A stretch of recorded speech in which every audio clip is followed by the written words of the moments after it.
고 수녹 본사입니다. 민수기 6장입니다.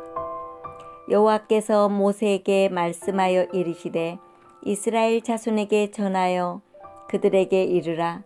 남자나 여자가 특별한 소원 곧 나실인의 소원을 하고 자기 몸을 구별하여 여호와께 드리려고 하면 포도주와 독주를 멀리하며 포도주로 된 초나 독주로 된 초를 마시지 말며 포도즙도 마시지 말며 생포도나 건포도도 먹지 말지니 자기 몸을 구별하는 모든 날 동안에는 포도나무 솟아는 씨나 껍질이라도 먹지 말지며 그 소원을 하고 구별하는 모든 날 동안은 삭도를 절대로 그의 머리에 대지 말 것이라. 자기 몸을 구별하여 여호와께 드리는 날이 차기까지 그는 거룩한즉 그의 머리털을 길게 자라게 할 것이며 자기의 몸을 구별하여 여호와께 드리는 모든 날 동안은 시체를 가까이 하지 말 것이요 그의 부모 형제 자매가 죽은 때에라도 그로 말미암아 몸을 더럽히지 말 것이니 이는 자기의 몸을 구별하여 하나님께 드리는 표가 그의 머리에 있음이라. 자기의 몸을 구별하는 모든 날 동안 그는 여호와께 거룩한 자니라. 누가 갑자기 그 곁에서 죽어서 스스로 구별한 자의 머리를 더럽히면 그의 몸을 정결하게 하는 날에 머리를 밀 것이니 곧 7째 날에 밀 것이며 8째 날에 산비둘기 2마리나 집비둘기 새끼 2마리를 가지고 회막문에 와서 제사장에게 줄 것이요 제사장은 그 하나를 속죄 제물로 하나를 번제물로 드려서 그의 시체로 말미암아 얻은 죄를 속하고 또 그는 그날에 그의 머리를 성결하게 할 것이며 자기 몸을 구별하여 여호와께 드릴 날을 새로 정하고 1년 된 순양을 가져다가 속건 제물로 드릴지니라. 자기의 몸을 구별한 때에 그의 몸을 더럽혔은즉 지나간 기간은 무효니라. 나실인의 법은 이러하니라.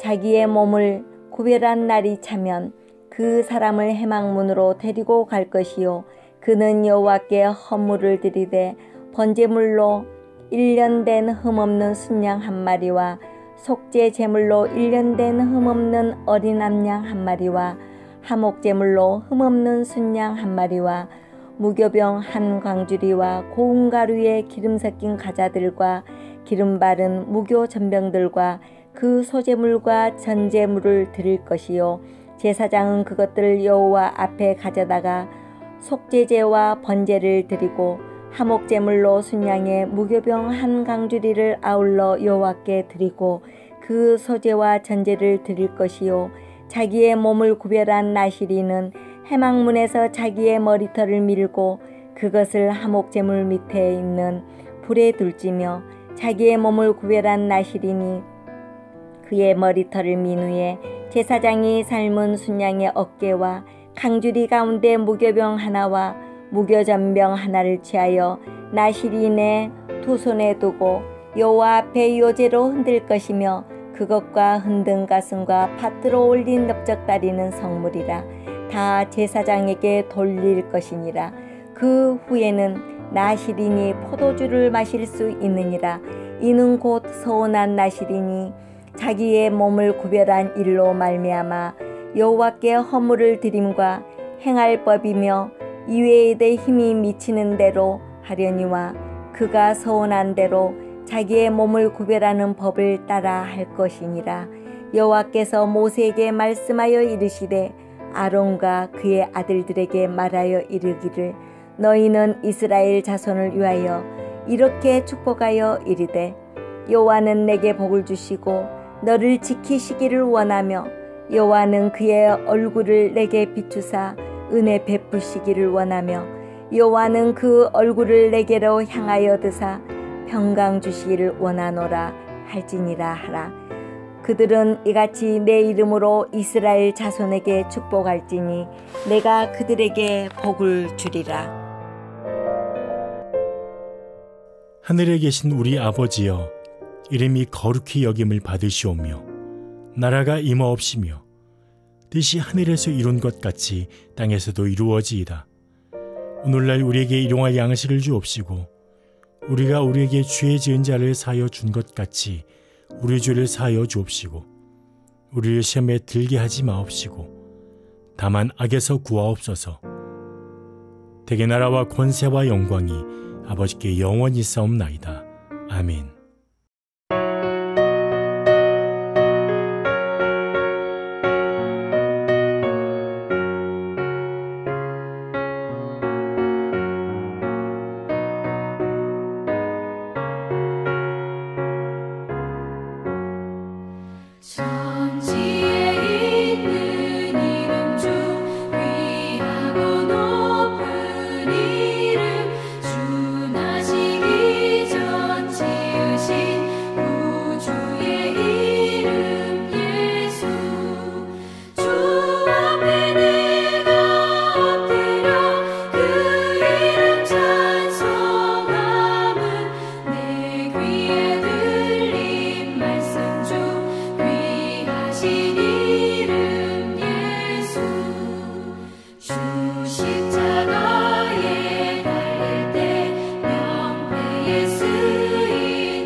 오늘 함께 나눌 하나님 말씀은 출애굽기 18장 1절에서 12절까지의 말씀입니다.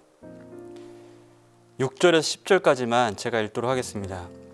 그가 모세에게 말을 전하되 내 장인 나 이두로가 내 아내와 그와 함께 한 그의 두 아들과 더불어 내게 왔노라. 모세가 나가서 그의 장인을 맞자 절하고 그에게 입맞추고 그들이 서로 문안하고 함께 장막에 들어가서 모세가 여호와께서 이스라엘을 위하여 바로와 애굽 사람에게 행하신 모든 일과 길에서 그들이 당한 모든 고난과 여호와께서 그들을 구원하신 일을 다 그 장인에게 말하매 이두로가 여호와께서 이스라엘에게 큰 은혜를 베푸사 애굽 사람의 손에서 구원하심을 기뻐하여 이두로가 이르되 여호와를 찬송하리로다. 너희를 애굽 사람의 손에서와 바로의 손에서 건져내시고 백성을 애굽 사람의 손 아래서 건지셨도다. 아멘. 은혜롭고 감사가 넘치는 한가위 명절 되시길 주님의 이름으로 축복합니다. 자, 우리 예배 생활 가운데 빠져서는 안 될 것이 있다면 당연히 감사와 찬송이겠죠. 찬송은 우리의 믿음의 고백이죠. 찬송이 곧 믿음이다라고 해도 과언이 아닐 것입니다. 그렇기 때문에 찬송 없는, 감사 없는 예배는 그 신앙은 온전할 수 없다는 것이죠. 감사와 찬송이 항상 있는 우리의 믿음이 되시길 축복합니다. 인생을 살다가 어려운 시간을 보내면서 어떤 순간 갑자기 고백되는 감사와 찬송, 그때 나온 그 감사와 찬송이 나에게 오히려 위로가 되고 격려가 되는 그런 순간이 있는데 아마도 오늘 말씀이 그와 같은 대목이 아닐까 싶습니다. 오늘 말씀은 홍해를 건너 엘림과 르비딤을 지나고 또 이제 모세와 이스라엘이 한 산에 이르게 된 상황이 소개가 되는데요. 모세는 이곳에서 헤어졌던 그 장인 이드로와 그의 아내 그리고 아들들을 다시 만나게 되는 장면이 소개됩니다. 장소는 어딘가요? 5절 말씀 보시면 하나님의 산이라고 소개되어 있는데 이곳은 모세가 처음 하나님 만났던 호렙산을 가리키는 것입니다. 처음 부름 받았던 바로 그곳을 다시 오게 된 것이죠. 하나님께서 그를 부르실 때 그에게 약속하신 말씀, 그곳에서 약속하신 말씀이 있었습니다. 출애굽기 3장이 나오는데요. 하나님이 이르시되 내가 반드시 너와 함께 있으리라. 내가 그 백성을 애굽에서 인도하여 낸 후에 너희가 이 산에서 하나님을 섬기리니 이것이 내가 너를 보낸 증거니라. 그러니까 이 말씀을 들었던 이 산에서 떠나왔던 자신의 가족을 다시 만나게 되었을 때 아마 그는 뭔가 말할 수 없는 벅찬 감격, 어떤 여러 가지 마음들이 막 밀려왔을 거라는 생각이 듭니다. 모세는 장인 이드로와 그간의 이야기를 나누었어요. 그리고 서로 간에 하나님을 향한 고백들이 교차되었습니다. 아마도 이곳을 떠나 처음에 이 호렙산을 떠나서 애굽에 들어갈 때 이 모세의 심정을 한번 생각해 봤으면 좋겠는데 그래야 지금의 순간이 이해가 될 것 같은데요. 아마 두려움과 막연함에 그는 눌려 있었을 것입니다. 자신에 대한 불신, 그런 것들이 말씀 가운데 표현되어 있죠. 또 하나님의 말씀에 대한 의심과 연결돼서 매우 혼란스러웠을 것 같아요. 그런데 하나님이 말씀하신 대로, 이 하나님 말씀하신 대로 그가 이곳에 이룰 수 있었던 것은 그야말로 하나님의 큰 은혜였습니다. 은혜였어요. 우리 삶에도 두려움과 막연함에 우리 마음이 눌릴 때 하나님은 역시 우리에게 말씀을 허락하십니다. 우리는 그 말씀을 신뢰할 수 있는 믿음을 구해야겠죠. 그리고 하나님은 주를 의지하는 자를 큰 능력으로 붙드시기 때문에 그렇습니다. 말씀을 신뢰할 수 있는 믿음을 우리 날마다 구할 수 있어야 돼요. 다윗은 여러 가지 고난을 겪었던 사람이죠. 그가 이런 고백을 한 적이 있습니다. 시편 18편 말씀 보면은 내가 주를 의뢰하고 적군을 향하여 달리면 내 하나님을 의지하고 담을 뛰어넘나이다라고 말씀을 합니다. 어려운 상황이 분명히 있는 건 분명하지만 그럼에도 불구하고 내가 하나님을 의지하고 하나님을 의뢰하고 하나님을 의지하여서 담을 뛰어넘습니다. 적군을 향하여 내가 돌진합니다. 이렇게 얘기를 하죠. 아무쪼록 이런 믿음 가운데 든든히 서는 우리 모두 되길 소망합니다. 자, 모세와 이드로의 이 만남을 통해서 모세는 그의 간증을 통해 그가 나눈 간증을 통해서 다시금 하나님의 어떠하심을 마음에 새기게 되었을 것입니다. 그리고 다시금 힘을 얻었을 것입니다. 그가 보냈던 그간의 시간들이 참으로 힘든 여정이었죠. 애굽에 들어갔을 때에도 10가지 재앙으로 저녁에 덮였을 때 모세는 아주 강팍했던 왕 바로를 마주해야 했고요. 그리고 또 더군다나 또 이스라엘의 불신도 이루 말할 수 없었죠. 그리고 애굽을 나와서 홍해를 마주했을 때 뒤따라오는 애굽의 최정예 군대가 그들을 몰아왔을 때 자신을 죽이려 하던 그 상황을 보면서 원망하며 자신을 죽이려 하던 이스라엘을 보면서 아마 가슴을 쓸어내렸을 것입니다. 또 그뿐만인가요? 홍해바다를 건너서도 쓴물을 마시고는 원망을 쏟던 이스라엘, 또 먹을 것을 내놓으라는 이스라엘 원망을 대하면서 아마 마음이 많이 어려웠을 것입니다.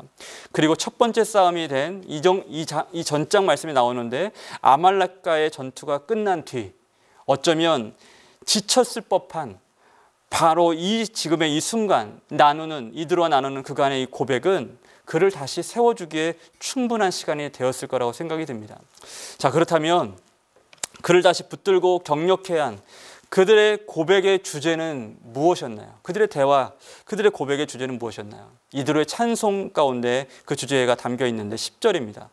이드로가 이르되 여호와를 찬송하리로다. 너희를 애굽 사람의 손에서와 바로의 손에서 건져내시고 백성을 애굽 사람의 손 아래서 건지셨도다. 아멘. 여기 보면은 건져내시고 건지셨도라는 말씀이 나오죠. 나찰이라는 단어를 쓰는데요. 이 단어가 오늘 본문에만 사실 4번 소개가 됩니다. 사실은 이 말씀의 의미가 벗기다, 해방하다, 회복하다, 구원하다 이런 의미가 있어요. 듣기만 해도 마음 가운데 위로가 되고 힘이 되는 말씀입니다. 이 하나님이 구원하셨다는 의미인데 이 말씀의 주제가 4번에 나옵니다. 뭐 표현은 다릅니다만 건져내셨다, 뭐 구원하셨다 다르게 표현했지만 같은 단어입니다. 나찰이라는 단어를 쓰고 있어요. 그들 찬송의 주제가 바로 이것이었습니다. 하나님은 구원하셨다. 하나님이 구원하셨다. 하나님은 구원하신다. 이것이 그들의 대화의 주제였습니다. 3절과 4절 말씀을 보면 아들들의 이름이 나오는데 사실은 첫째 아들의 이름은 이전에 나오는데 이 둘째 아들 엘리에셀이라는 이름은 여기 처음 소개가 됩니다. 하나님이 도우심, 하나님이 도우심이라는 단어인데요. 18장 4절 말씀 보면 하나의 이름은 엘리에셀이라. 이는 내 아버지의 하나님이 나를 도우사 바로의 칼에서 구원하셨다 함이더라. 모세는 그의 아들의 이름을 지으면서도 이것을 기대했습니다. 역시 뭐였죠? 하나님의 구원, 하나님의 구원. 이것이었습니다. 이것만을 모세는 기대할 수밖에 없었죠.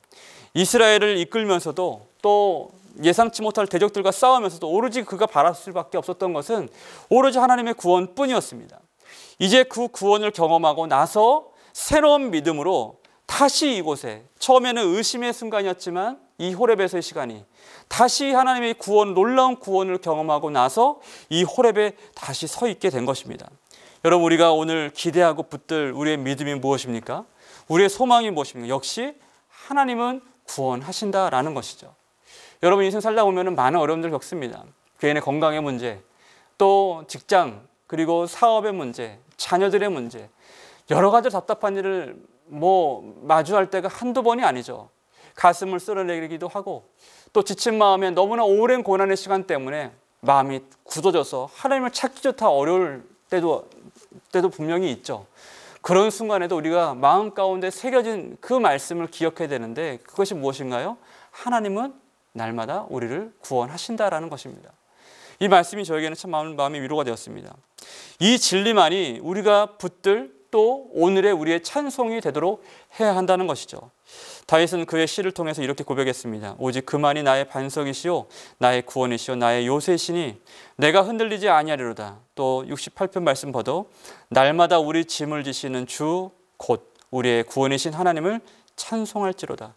여러분, 다윗만큼 고난과 역경을 겪은 사람도 흔치 않죠.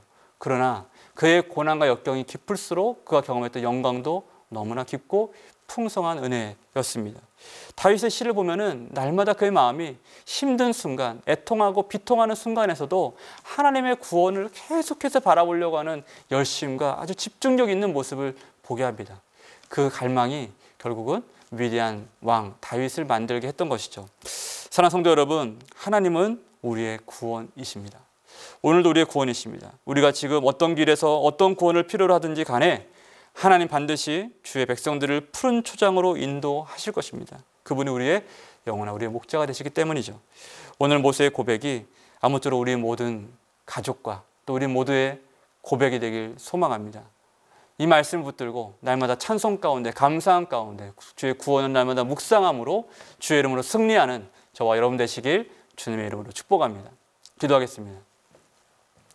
고마우신 아버지 하나님 감사합니다. 힘든 순간에서도 날마다 하나님의 구원을 붙들고 숨쉬는 순간마다 주의 구원만 바라보고 기대하고 소망하고 찬송했던 다윗처럼 우리도 그렇게 주님만 바라보길 소망합니다. 힘든 시간을 보내고 나서 하나님의 구원이심을 선포하고 고백하면서 힘을 얻었던 모세처럼 우리도 힘을 얻게 하여 주시고 삶 가운데 복의 복을 더하여 주옵소서. 감사드리며 예수님의 이름으로 축복하며 기도합니다. 아멘.